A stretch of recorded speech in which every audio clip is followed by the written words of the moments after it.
Excellent. Thank you, everyone, for joining us. We're looking forward to today's webinar. Just at the top, I wanted to give an update. If you have any questions, you will see a bubble mark with a question mark at the top of your screen. You'll just click on that, and you can go ahead and ask your questions there. You are also sent a link ahead of time with the invitation to this, and you can also ask questions in there. With that, I will hand it over to Commissioner Grove to dive into today's content. Great, thank you, Jen. Hello, everybody. Good to see you. Steve Grove here, Commissioner of Deed, and thanks for joining us for this this webinar on some of the programs that came out of this very full legislative session that we had this year. I'm joined today by my colleagues at Deed, Deputy Commissioner for Economic Development, Kevin McKinnon. We have the Director of our Business Finance Office, Bob Isaacson here, our Head of Community Outreach, Maureen Ramirez, and we have a program manager for several of these programs with us too, Brandon Toner. I think those names are familiar to many of you. You'll be hearing from all of them. And really the purpose of this conversation is, hot off the presses of this session to just overview some of the programs that came out of this session, some new, some existing, but all of them related to partners in the nonprofit and city space, because there's a lot of programs at play. We want to make sure that you as partners understand kind of the full scope of what is here. So this is a bit of a broad overview of the main business growth programs that came out of this session that are new. We will be doing some more specific and targeted outreach sessions and conversations on each of the programs you see here today.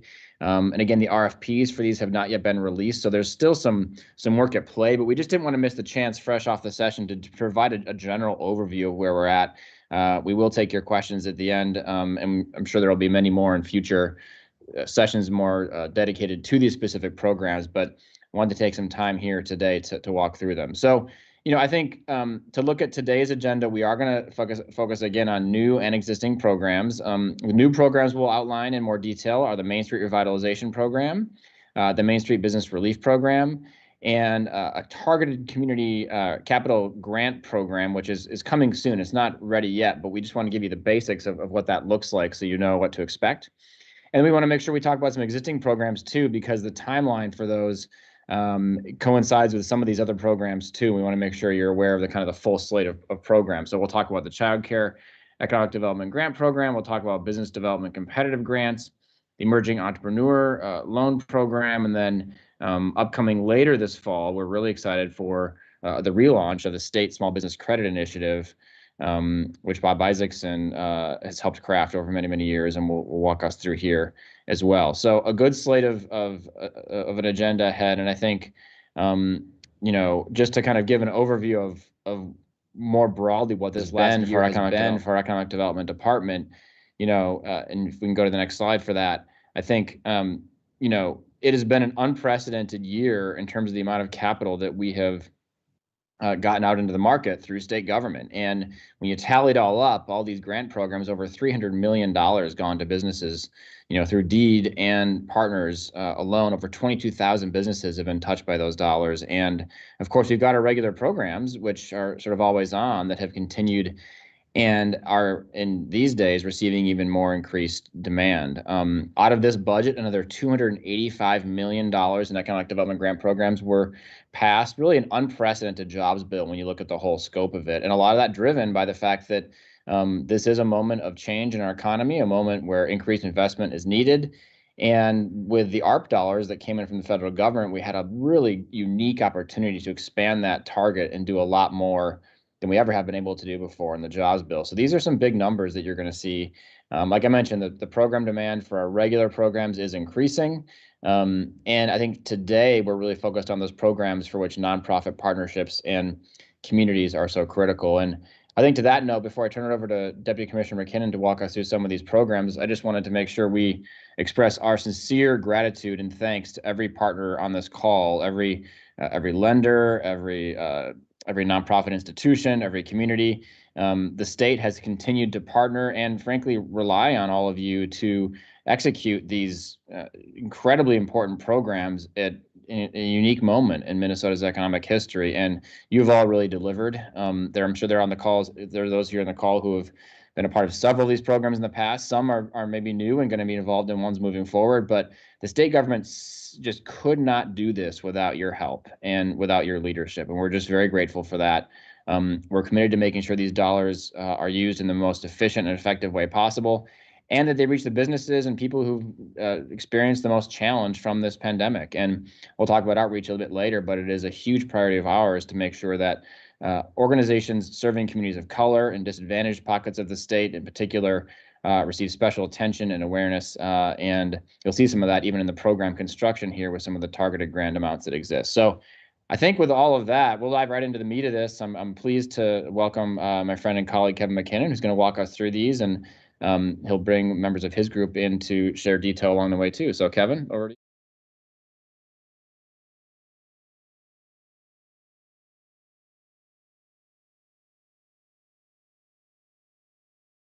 Works, and certainly wanted to make everybody aware of what's coming down the pipeline for all of you from an application perspective. And just to reiterate as well, I can't be more proud of the staff in the economic development area for what they've accomplished over the last year and what is upcoming here in the next. And without partners, we can't do our work. So again, very grateful to you for all the help.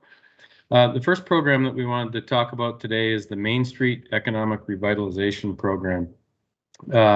This is an $80 million program that will be available statewide, that provides funds to partner organizations to basically establish programs that will support economic development and redevelopment projects designed to address the greatest needs that have arisen since March 15th of 2020, and simultaneously deliver the most economic impact to the communities.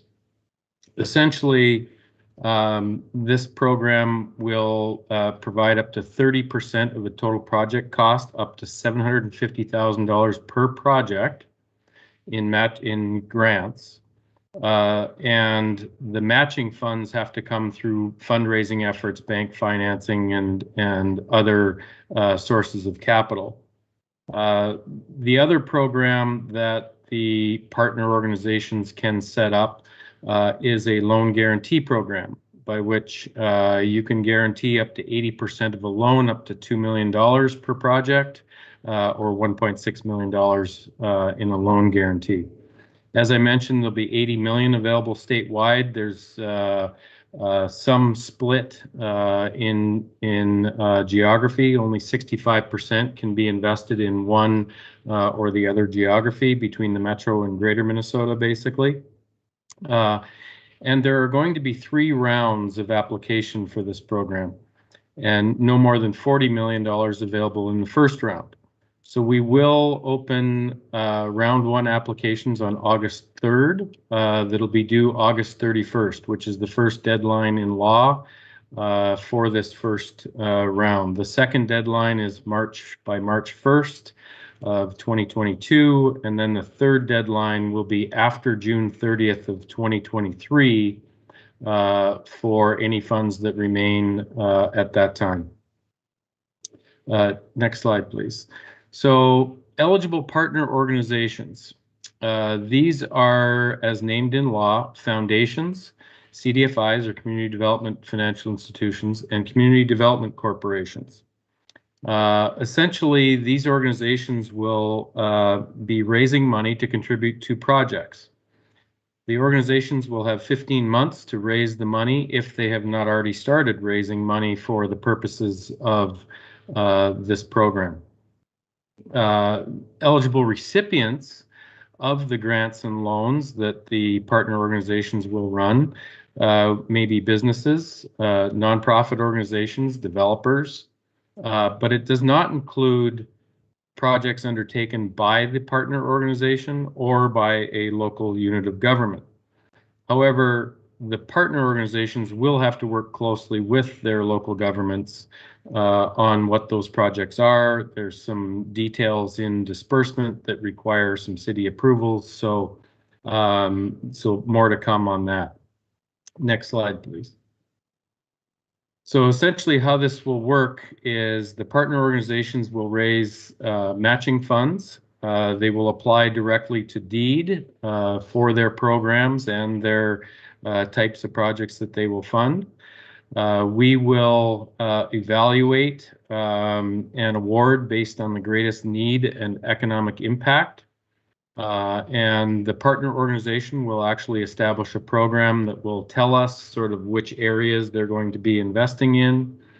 And then they'll receive financing via grants or loans to help with their completed projects. And importantly, eligible recipients in these areas do not apply directly to DEED. They will apply to our partner organizations. And so if there are businesses or nonprofits in the areas that are doing projects, they should be talking to our partner organizations and obviously cities to be able to build whatever they're planning to build within their community. So the next program we wanted to discuss, and I'll turn this over to Brandon Toner, who did a great job with our small business relief grants last June, who had in record time 2 weeks, I think, to get the first program up and running. We've made some adjustments for this one, and we have a little bit more time, so I'll turn it over to Brandon. Hello, everyone. Thanks for joining us, and Commissioner, thanks for having me. So, and shout out to everybody who was on our journey last time we did this for what I'll call SBRG 1.0. We absolutely, I'm just going to repeat everything Commissioner and Deputy Commissioner said. We couldn't have done this without you. And so we're doing it again.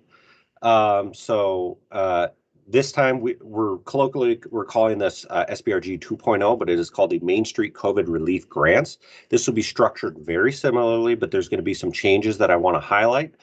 For the folks that are not familiar with this program, I'm just going to provide a broad overview. But this will provide grants ranging from $10,000 to $25,000 per business for small businesses that are still facing financial hardship due to the COVID-19 public health emergency and the executive order and the impact of executive orders needed to fight that public health emergency. So a total of $70 million will be available, and there's a $3 million set aside for cultural mall tenants and operators. I'm not going to go deep into that right now, but know that that funding is there, and we'll follow up with more specific meetings on that. The application portal will open fall of 2021, and apps will be collected over a period of 10 days. So it's incumbent that we have a little bit more time. Last time we launched within 10 days of the bill being authorized. We're going to have a little bit more lead time so we can be more deliberate and intentful about outreach to make sure that this is really focused on those businesses left behind by all the previous programs. So we really want to emphasize the outreach and make sure everybody who is eligible and prioritized under this has an opportunity to apply for these funds. And like I said, priority for applications that have not received support from previous state-funded relief programs. What are those programs? What we're talking about is SBRG. We're talking about small business relief grants. Sorry, I'll try to avoid acronyms. We're talking about the county relief funds. We're talking about small business emergency loans. And we're talking about the movie theater and convention center grants. There will be a follow-up meeting for eligible partner organizations for this program. We'll go very, very deep in the weeds, but this is just a high-level overview. Next slide, please. So for those familiar with the last time we did this, there are some changes to eligibility, but it's broadly pretty much the same. You have to have a primary business operation located in Minnesota, owned by a resident of the state of Minnesota, which means 50% owned by a resident. Last time around, there was no more than 50 employees for a business. That's what was defined as a small business. This time, that maximum is raised to 200 full-time workers or less, and the maximum grant is raised accordingly to $25,000. And then you have to be able to demonstrate financial hardship as a result of the COVID-19 outbreak. We, of course, will be working on developing a clear definition of financial hardship, and we want to adjust based on actual conditions out there. And then there's an added requirement from the last program that applicants submit a business plan for continued operations. So there will be likely a very brief form where businesses will fill out, what's their expected revenues, what's their plan to generate those revenues and stay in business going forward. And then no business may receive more than one grant. Next slide, please. So once again, we will be working with partner organizations on extensive outreach, and our partner organizations will also be the ones actually servicing these grants. DEED will have an application portal. We'll receive those applications. We'll do a randomized selection process, assign those applications to partner organizations for final eligibility checks, and then those applications will be reviewed. The award determination will be made, and the partner organizations will actually then disperse those funds. They'll request the funds from us. We'll give the money to the partner organization, and then the money goes out to the actual business. And then there are some priority award minimums by law. 10 million must be awarded to BIPOC-owned businesses, 18 million for what we call micro businesses under 6 FTEs, 2.5 for veteran-owned businesses, and 2.5 million for women-owned businesses. And then, yeah, so I'll leave it at that. We will follow up, of course, with much more program detail. We will have a program page listing all the program requirements up shortly. As it relates to partner organizations who will be participating as servicers for these grants, by law, the 6 initiative foundations in Greater Minnesota will be partners. And then in the Metro, we will be relying on our emerging entrepreneur lender network for assisting us with that. And we will have a solicitation for interest and participation coming out shortly thereafter. So I'll stop there. Thanks, Brandon. Appreciate that update. And the next program I wanted to just touch on again that we'll be opening up here pretty quickly is our what we're calling the small business partnership grants. I think we all acknowledge that more support is needed for business technical assistance after this last year, and as such has provided $9.8 million in funds to support this. And basically, a lot of you are familiar with the program that we normally run, which is the Business Development Competitive Grant Program. The legislature and governor added $7 million on top of our regular $2.8 million appropriation. So we actually have $9.8 million to award, basically to nonprofit entrepreneurial support organizations to support the startup growth and success of Minnesota's entrepreneurs and small businesses. The way that the funding works is $8.4 million is available in the first year and $1.4 million is available in the second. We will ask for that in budgets, obviously, in your application, and that's how this funding was distributed through the law and the appropriation. Basically, the entrepreneurial support organizations will provide high-quality, free or low-cost professional training, education, and technical assistance services to the entrepreneurs and small businesses. We anticipate that this program we will release for RFP in early to mid-August. Proposals will be due 45 days later. Of course, as usual with our Business Development Competitive Grant Program, we are actively encouraging applications from organizations that serve the targeted populations and or businesses such as minority-owned businesses, Indian-owned, veteran-owned, women, those with disabilities, and entrepreneurs and businesses located in Greater Minnesota. So a lot more money for technical assistance, which we know many of you advocated for as well. And so look for that in early August. And as mentioned, all of these programs, once the RFPs are released, we will be doing webinars and posting frequently asked questions and those types of things. So next slide, please. The Child Care Economic Development Program. Many of you are likely familiar that DEED has participated in this through a small program the last number of years. We've offered, I think, $750,000 a year in grants. We've got a large influx of money to support childcare over this next year. And the legislature and governor appropriated $5 million for this program. Essentially, this is for 2-to-1 matching grants, basically for communities to increase the supply of quality childcare providers in order to support regional economic development. So over the past number of years, we've invested in a variety of new childcare businesses that are starting up or expanding, improved some of the training opportunities, and assisted with the quality of childcare that's available. And so we anticipate that this program will be released later this summer or early fall. So we just wanted to make you aware of that. In addition, there's another $3 million for grants to the 6 Minnesota Initiative Foundations, who have been great partners in child care development across the state, to continue some of their programming that they've established over the last number of years. So really excited about participating a little bit more into helping to solve the childcare issues that are facing us statewide. Next slide, please.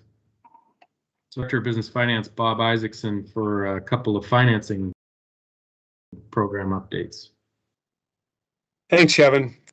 Glad you could take some time to participate and listen to our latest updates on current programs, as well as the legislative appropriations and new program development. I want to touch first on the Emerging Entrepreneur Loan Programs, a program that's been around since 2017, passed by the 2016 legislature, and really based on the success of our Urban Initiative Loan Program and the Emerging Entrepreneur Fund Program, which was done through the first SSBCI allocation in 2012-2013. And what this program does is provide loans to businesses owned by women, minorities, veterans, individuals with disabilities, and low-income individuals. And we provide grants to lenders throughout the state. Right now, we have 21 lenders located throughout the state to provide assistance, financial assistance to businesses needing some access to capital to improve their business, whether it be through working capital or for some capital expansion.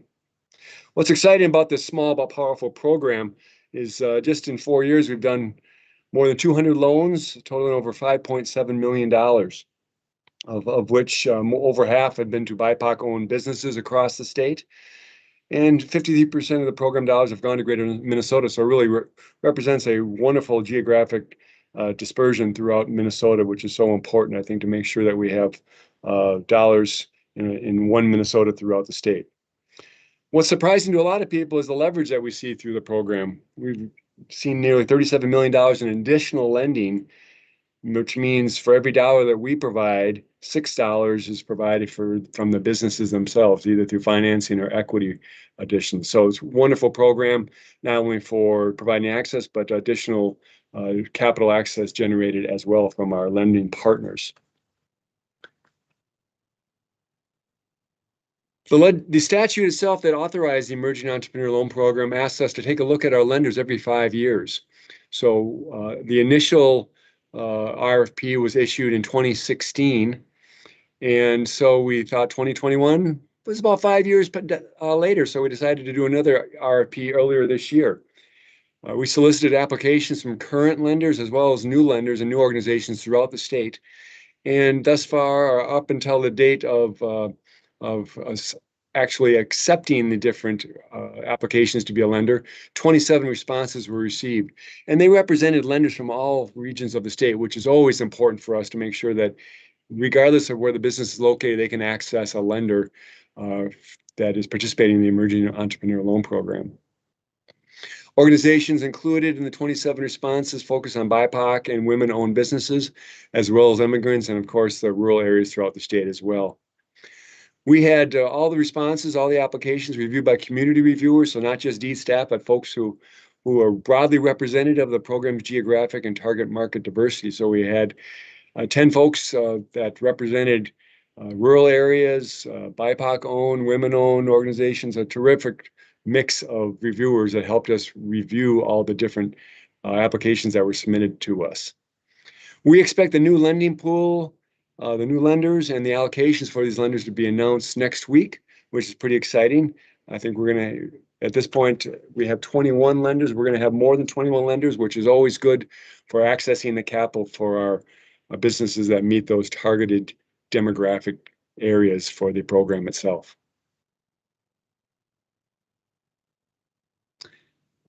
Now, many of you remember the State Small Business Credit Initiative, or SSBCI as it's popularly known.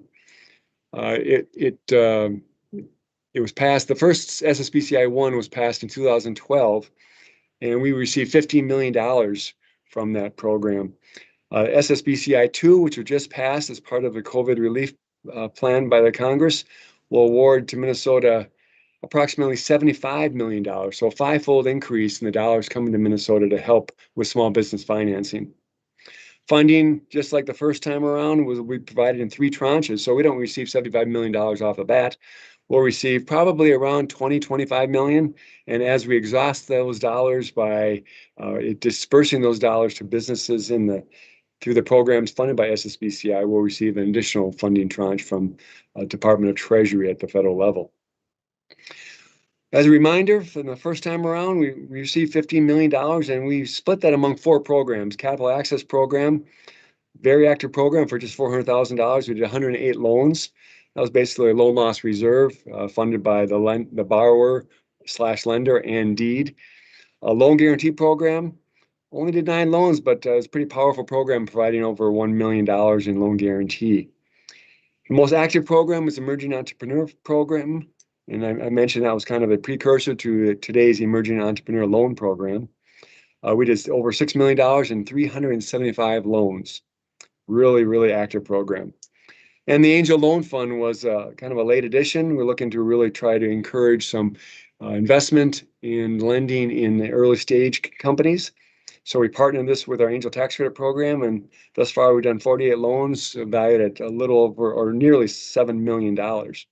It's important to note that although this wasn't required, we did a whole lot of outreach and made a priority at reaching underserved communities in the state. And we had ultimately the 3rd best performance in lending to underserved communities in SSBCI 1. So we're really excited. And one of the reasons why this program was such a great springboard to the Emerging Entrepreneur Loan Program, because we really had a great participation by our lender partners and by the businesses that were aware of the program itself.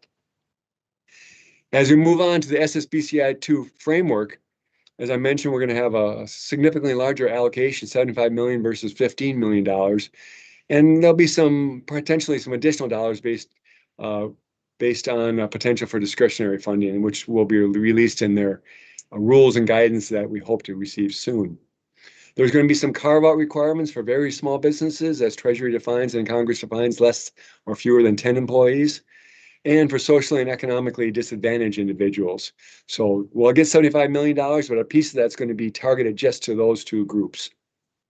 Funding also is going to be available for technical assistance. That will be some discretionary dollars. I note here minimal guidance has been provided so far, and we hope to get more information on that so we better understand how the dollars can be provided to help some organizations with technical assistance. The guidance is expected soon. It's always kind of a unknown with Treasury. They initially thought it would be out in early June, but probably we're looking at late August as the point at which the guidance will actually be available. We're looking at probably at a 10-to-1 overall SSBCI leverage. That means for all of our Minnesota programs, we need a 10-to-1 leverage for our SSBCI allocation. Each program itself should have a 1-to-1 leverage for each overall not each individual transaction, but the overall program. So if a program receives $1 million, we should see $1 million in leverage coming from the businesses. And every deal is expected to have a 20% non-SSBCI financing. So SSBCI funds can only go up to 80% of the individual capital transaction. What's new in this particular program, SSBCI2, is tribal governments will have separate allocations. And then they're not going to be eligible for these programs, but they'll get their own funding. That's going to be very interesting because the SSBCI1, the funding went to states in a few cities and some territories. So less than 60 actual government entities received SSBCI1 program. So it was a little bit easier to work with Treasury staff.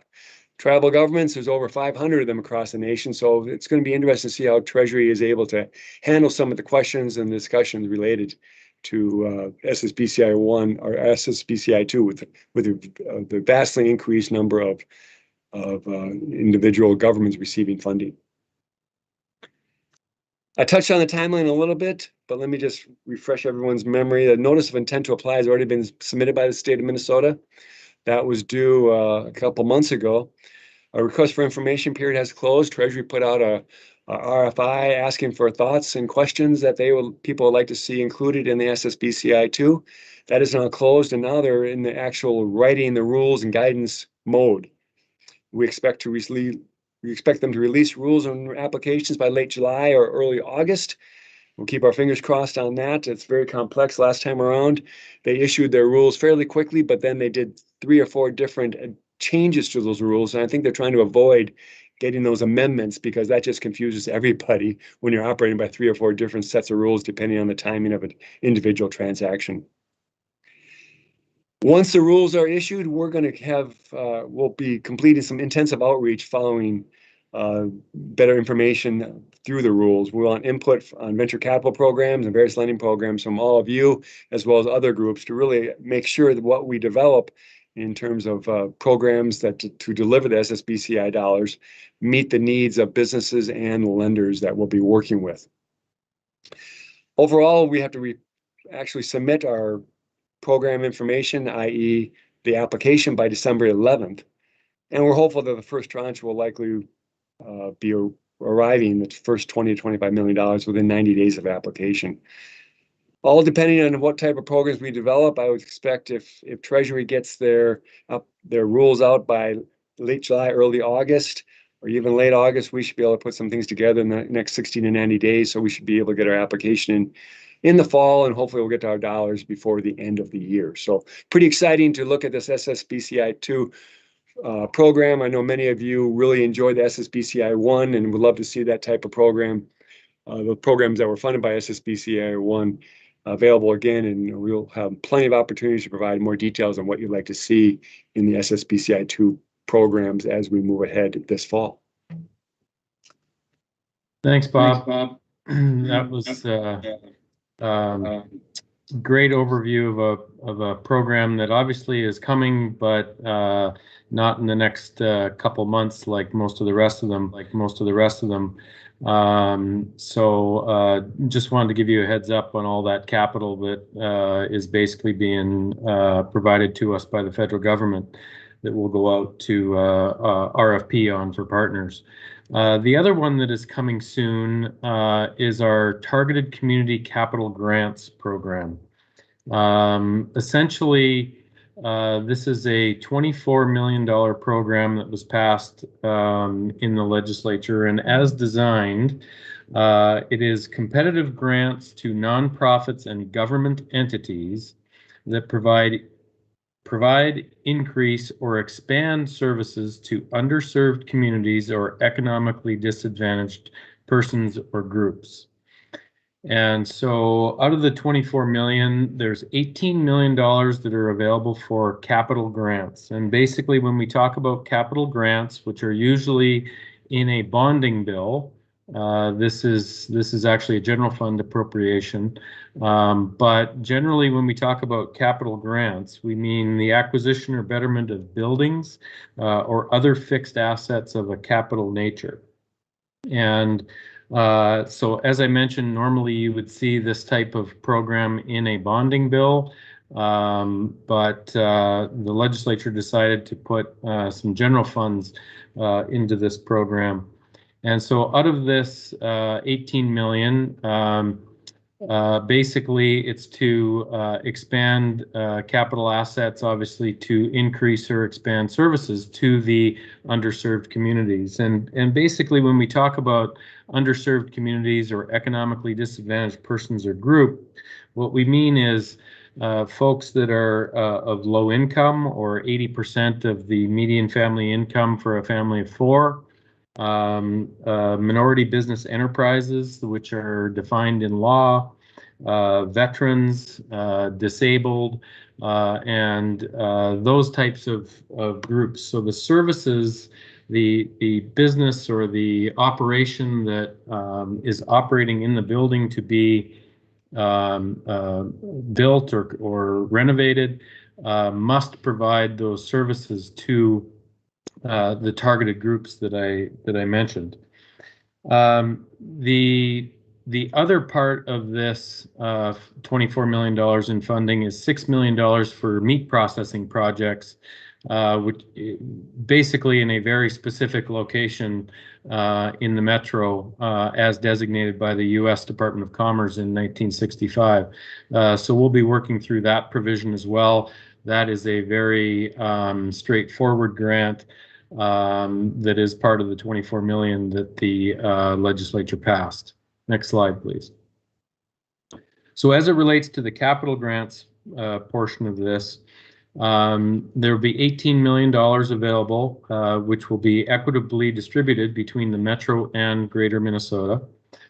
Essentially, grants of up to $1.5 million are available, and grantees must complete one or more phases of a project. So typically when you see bonding bills, you'll see sometimes funding design or engineering phases of a project or the construction phase of a project.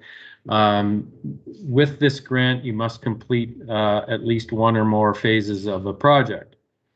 Generally, there is a match required, but there are some exceptions that will be evident when this RFP comes out. As I mentioned, also nonprofits and governmental entities are the eligible recipients of the funding. However, the legislature had priority on organizations that do not have a history on receiving capital grants from the state. Applications that are demonstrating local support for the project, the projects that address needs or serve these targeted areas and populations, or have received previously received a phased grant. So basically, the legislature may have already provided design and engineering funding for a project. Now you can come in with the actual construction phase of the project. Next slide, please. And so the applications that we would be expecting will obviously provide a description of the project along with the rationale for it. And importantly, a description of the services that are provided to the targeted populations that you're trying to serve. There will obviously be a description of costs and phases of the projects along with matching funds if applicable, along with timeline for the project and completion dates. There will also be a public purpose component of this that the applicants will have to describe, and we anticipate that this program will be released later this fall. There is 4 years to actually spend this money, and so it doesn't expire at the end of the fiscal year. So we have a little time with this, but we also wanted to make sure that we're giving organizations, nonprofits, and governments time to get their projects together as well. So those are basically the program updates. So I'll turn it back to Commissioner Grove here to wrap it up. Great, thank you, Deputy Commissioner McKinnon, and thanks to Bob and to Brandon too.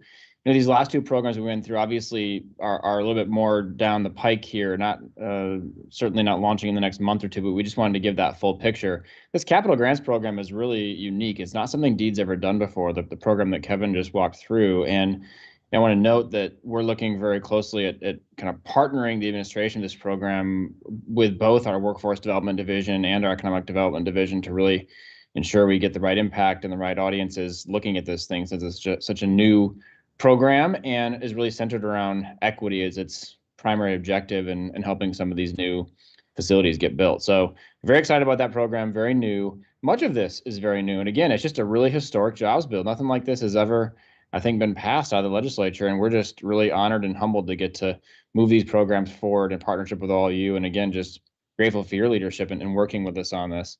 I wanted to take a moment just to walk through a basic timeline, and this is sort of hard to read, but we'll push it out in other venues, social media, what have you, so you can read it more closely. But it's a really nice, I think, kind of look at the next 3 months, because I know many of the partners watching this call are going to be involved in several programs. This does also include some of the workforce development programs that we're launching in the coming months, which isn't the topic of this session.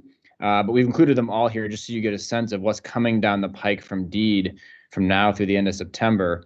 I think worth highlighting here will be the economic development programs. And the first major milestone there will be the Main Street Economic Revitalization Program launching on August 3rd. So between now and then, of course, we'll be refining an RFP with some feedback from those in communities. So we're doing a session next Thursday on that. We'll talk about that in a moment. But that program will launch for applications on August 3rd. Those applications will be due by September 1st. That deadline, as I think Kevin mentioned earlier, is written in statute. So we're very much following the timeline laid out by the legislature for that program. We expect to move very quickly once we have those applications and determine winners. We've then got our business development competitive grant program launching a week later on August 11th, and our child care economic development program launching 2 weeks over that on the 26th. So those are two programs that have existed before, but they have a lot more money in them this time. To be clear, child care has, I think, 8 times more money than it ever has before, and business development competitive grants as well. A huge amount of money put aside for that program too. So those will come later in August. And then again, on September 1st, those applications will be due for Main Street Revitalization. On September 8th, we'll be launching the Main Street COVID-19 Relief Grant Program. This is the program with the lottery that Brandon walked through a moment ago. So that'll be coming the first week of September. The applications for that business development competitive grant program will be due on the 15th. And the childcare applications will be due on the 30th. So that's a lot. It's an earful. And don't worry, we'll be posting all of this online in our blogs. We ask that you follow very closely there for program specifics for each. But we thought kind of the holistic view here is helpful as we look at what's coming down the pike. And I just want to say that, these timelines are aspirational. We think we'll hit them roughly, but that we may slide a few days forward or back. And, again, fear not, we will be very publicly announcing the exact dates when they come. But this is, I think, as close to an approximation as we can have on when these will launch. So in terms of next steps, before we get to questions, I just want to talk a little bit about what comes next. Again, this is a pretty broad overview of a number of programs, and I think we anticipate some questions here, and we'll be happy to answer them.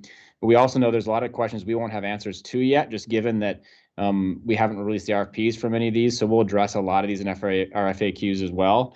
And we want to do a lot of outreach to community on this, and I think that's just a really important component of all of these programs, is that everyone who could possibly benefit from them, both partners, but also ultimately our clients, the end user, hears about these programs. And for that, I'm going to turn to Maureen Ramirez, who leads our Office of Economic Opportunity, just to talk, I think, just broadly about how we think about that, and to share a little bit more about what's coming in the weeks ahead as it relates to outreach. So Maureen, I'll turn it over to you.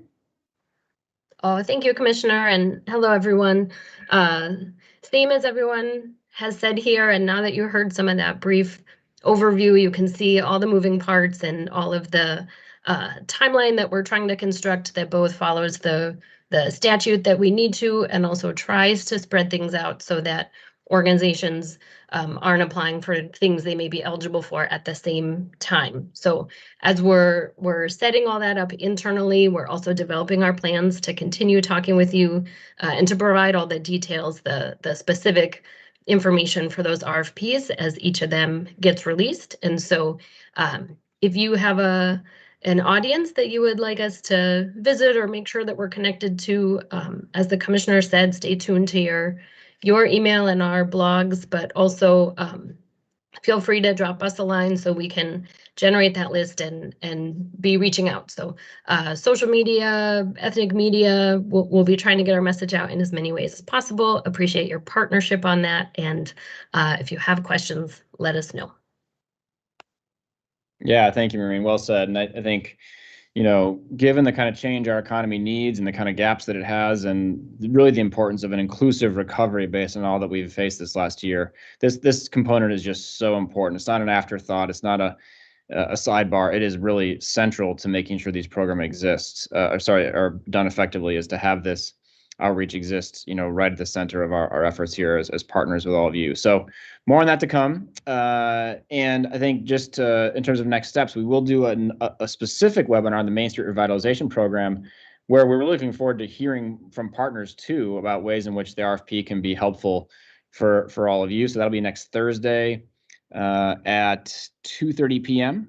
July 15th, and we'll push out more information on that in our blog as well. But that'll be the next specific session that we have. So I think with that, we'll pause, and Jen, I'll turn it back over to you to hear some of the questions that have come in. Great, thank you. There are some questions that have been responded to in the chat, so I'm going to skip over those for now, and we're going to go to the questions that have not been answered yet. The first question is, how will DEED define economic impact? So I think that question might be referring to Main Street economic revitalization. Do you figure that's right, Kevin? Yeah, that sounds right. Fire away. We'll obviously come out with what that means in the RFP. We'll also have a discussion on that probably next week in the next webinar, where we'll hear some of the feedback and what that might look like. But generally, obviously, we're talking about tax base improvements for the community that may have lost tax base over the last year as a result of the pandemic or other circumstances that happened in their communities. So we'll have a definition for that in the RFP. And generally, the way we always look at this is tax base, return on investment, how much funds are going into it, those types of things. Thanks, Kevin. And you might be able to answer this next question as well. It's referring to how would people go about finding the partner or foundations in Greater Minnesota for these programs? How would they go about finding them? So yep, finding out who their partner foundations are in Greater Minnesota. Yeah, so basically what's going to happen is we're going to accept applications from the eligibles, which may be foundations. And whoever those foundations are that are in your communities or in your regions that may be raising money for specific purposes, whether it be for childcare facilities, whether it be for low-income housing, whether it be for rebuilding buildings after some kind of disaster or whatever it may be. A foundation will apply to us, and we will evaluate and look at what they're trying to do and their programs, and we'll make awards from there. Thanks. This next question is about timing. Do you expect to give grants before the governor's 2022 bonding bill is released? I would think this is probably related to that targeted community grant program. And yes, I would assume that we would do that before the bonding bill is released, or we would likely hope to. Yeah, and I think with that one, slides, our thought is to launch it later this year. But you know, again, we need some time to unpack this. It's a totally new program, and we wanted to frame it up here so people know what it is. And more details on timing soon. And I get the reason behind the question, of course, in terms of what you advocate for from a bonding bill versus what you might get from this program. So we'll be mindful of that as we think about timelines. But I think Kevin, that's right. Our hope would be to do this in a way that works for partners. Thanks, Commissioner. The next question is, will a portion of these targeted community capital grants be designated to rural Minnesota? Yes, there's a provision in the law that says it will be distributed equitably across the state, and that's what that means. Thanks, Kevin. Yep. Next question is there a targeted project size or grant amount and the 2-to-1 matching for the child care grants? Brandon, maybe you can answer that. Yeah, I'll just weigh in on. In the past, we had pretty limited funds available, about $750,000 per appropriation. With this higher dollar amount, we're looking at possibly larger awards for more impact. I think the maximum award we have done previously is $100,000 for a community, and then we'll probably see an increase over that. Details TBD. And then just so you know, one thing that while we're talking about it, those grants are targeted towards communities that then fund individual projects. We will take applications from individual projects, but this program tends to work best when there is a community organization that is kind of like Revitalization, raising funds and co-funding and pulling other partners in, private and public, to fund multiple projects. And the criteria will follow that. Thanks, Brandon. The next question is about the Main Street grants. It's asking if it will be open to home-based businesses. So there is in the law, there is no requirement. Last time there was a requirement for a permanent physical location for the business. That requirement is not in this. So if a business is, for example, a transportation-based business, where essentially their operations is on the road, whether medical transportation or anything like that, they would be eligible for this. Food trucks, you can think about food trucks, transportation businesses, and then what we'll have to think more carefully about is, well, what about like an accountant who works from a home office? Does that qualify? So generally, yes, home-based business is likely to be eligible in some way. We just have to be very careful about what that definition is. It's not that simple, as we found out. Thanks. And this is also about the Main Street grants. What is the definition of have been impacted for the COVID grant program? So previously in Small Business Relief Grants 1.0, that was defined as directly impacted by an executive order. Specifically that on such date, I believe it was May 8th or something, that they could not operate above 50% capacity. So great example is think of a barber shop. They couldn't even operate at all on May 8th until I think something like June or July. And then restaurants couldn't operate above 50%. So that was a direct impact. This time around, organizations that or businesses that are indirectly impacted are also eligible. So indirect impact might, for example, here's a good example, is a company that provides medical transportation for people to get to their medical appointments.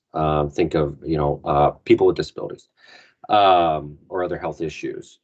And since elective surgeries were not allowed for a period, they were not directly impacted, but indirectly impacted because they didn't have any clients to transport to their elective surgeries.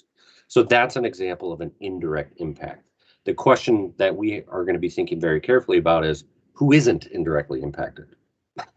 I don't know of any organization that isn't indirectly impacted by any of the executive orders. The question then is who faced financial hardship? You can imagine a local grocery store did not face financial hardship, but may be impacted. So those are some of the questions we'll have to wrestle with, and we'll be very clear about what the eligibility criteria are for that. Thanks, Brandon. Mhm. The next questions are in reference to the Main Street Revitalization Program. Do partner organizations list specific projects or ask for funds that will be used for eligible projects? Yeah, that's a good question. They can list examples of maybe projects that they intend to fund, but there's also some room or latitude there for the types of projects that they're looking for.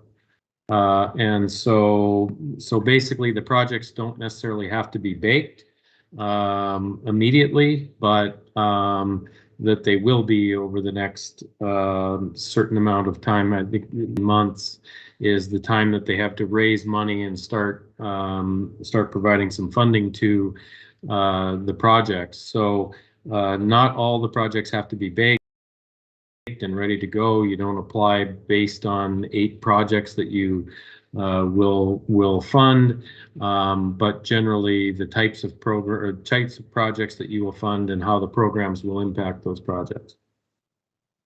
Thank you, Kevin. Question is also about that same program. Can you clarify what the 30% match means? Yeah, so the state funds maybe no more than 30% of a project, okay, in the grant funds.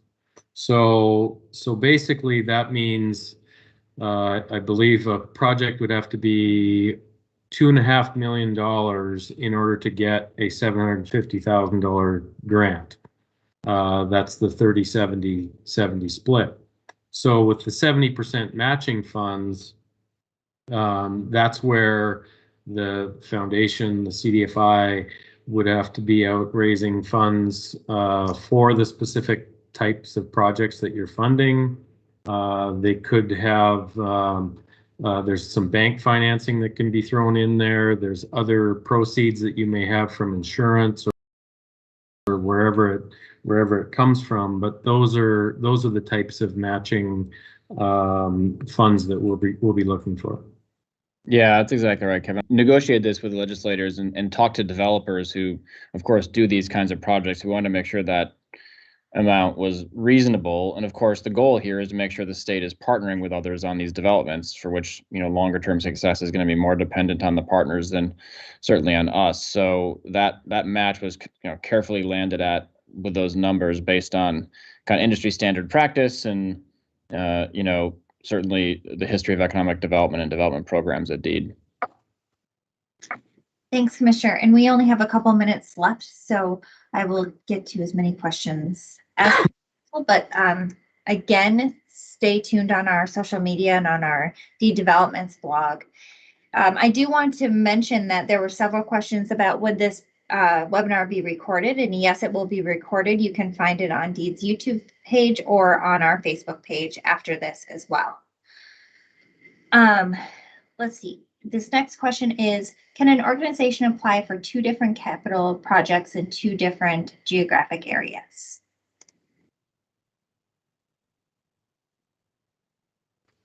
So I assume this is the Main Street Revitalization Program? Did you say capital grants, though? Capital grants? The question is, can an organization apply for 2 different capital projects in 2 different geographic areas? That's a good question. It is, yeah. I don't believe the legislation addresses that issue, does it? I don't think. No, not that I'm aware of. But again, I'll just reiterate, all this passed last week, and so we're sifting through some of this stuff as well. So, again, there will be more information that we'll be able to share as these things get closer.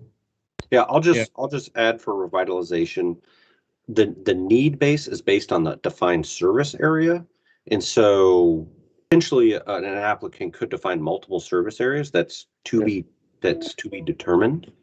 So stay tuned. Stay tuned on that. Thanks, Yeah. Lynn. And we are at time, so Commissioner, maybe I'll hand it over to you. Ruby, I see that question came from you. It's a great one. We can follow up with you directly too, but we'll make sure we share this with everyone is our practice with these public competitive grant programs. Thanks for joining us, everybody. We're thrilled to have the opportunity to push these programs forward. Grateful for your partnership. More detailed information on each of these programs coming, but this gives you kind of the broadest possible scope and more to come. So thanks, everyone. Appreciate your leadership, and we'll talk to you all soon. Take care.